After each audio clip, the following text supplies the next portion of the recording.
Have you ever stepped into a temple courtyard and felt a stillness settle over you before you even saw the altar? Have you ever wondered why certain places seem to hold peace in their very walls, as if the stones themselves were listening? Welcome back to the channel. Today we'll walk together through the meaning of building a temple, not just in the physical sense of raising beams and setting stones, but in the deeper work of shaping a home for the spirit. We'll see how brick and mortar become a vessel for vows, how space turns into a hall of the Dharma, and how these ancient principles can guide you in building your own inner sanctuary. In the long river of history, temples have stood quietly in mountains, along rivers, in the heart of villages and cities. They have been places of devotion, artistry, refuge, and community. People step through their gates and leave the dust of daily life for a time, breathing in the mingled scents of incense and wood.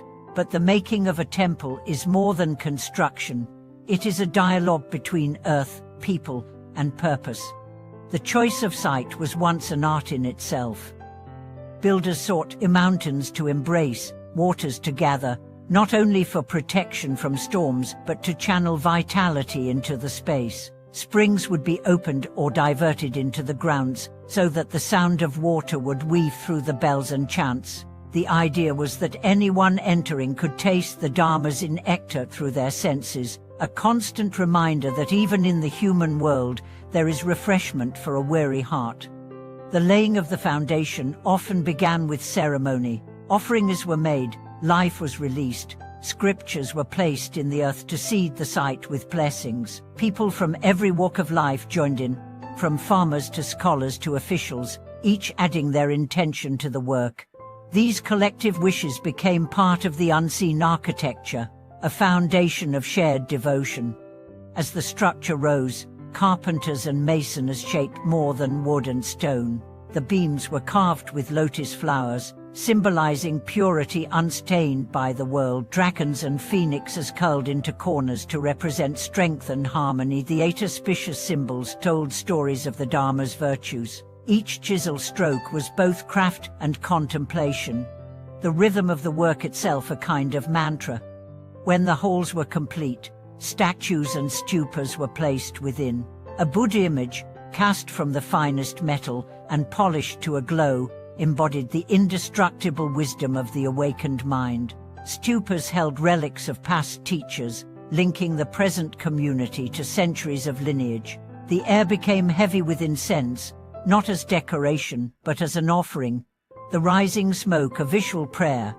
But a temple's value is not measured only by its beauty. Its deeper function is to transform space into a field where wisdom and kindness take root.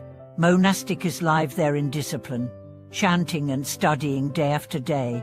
Lay people come to bow, to recite, to listen, to serve. Artists copy sutras, scholars debate the Dharma, neighbors share food and help maintain the grounds. It is a living ecosystem of practice, each person tending their part of the garden.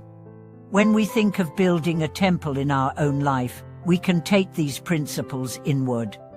The bricks are the small, steady acts of generosity and patience. The beams are the moments of insight that hold the structure together. The decorations are the expressions of joy and gratitude that make the space inviting. You can light a lamp inside by keeping a habit of daily reflection, or lay a floor by setting boundaries that protect your practice. There's a story of a small temple halfway up a mountain path. It was famous not for its size, but for a mural on one wall, painted generations ago. The picture showed a monk in blue robes standing under the moon, holding out his robe to stop a pack of wolves. The villagers said it was true. Long ago, the monk had calmed the animals with the sound of the bell, and afterward the village was spared many troubles. Whether legend or fact, the temple became a place where people remembered the possibility of harmony between humans and the natural world. In Nara, Japan, the great Chudaiji temple has hung the same massive incense burner for centuries. Visitors still waft the smoke over their heads and hearts, seeking purification. Looking up at the immense Buddha there, You cannot help but feel the weight of the devotion that built it, countless hours of labor, the faith of donors, the vision of architects.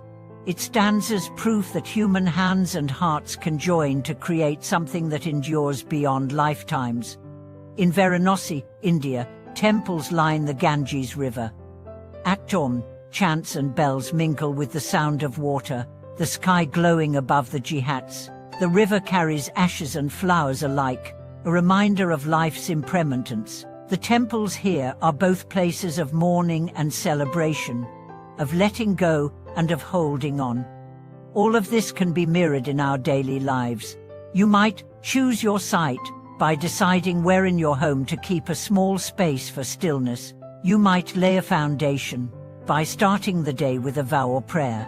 You carve beams when you refine your thoughts and speech, making them both strong and graceful.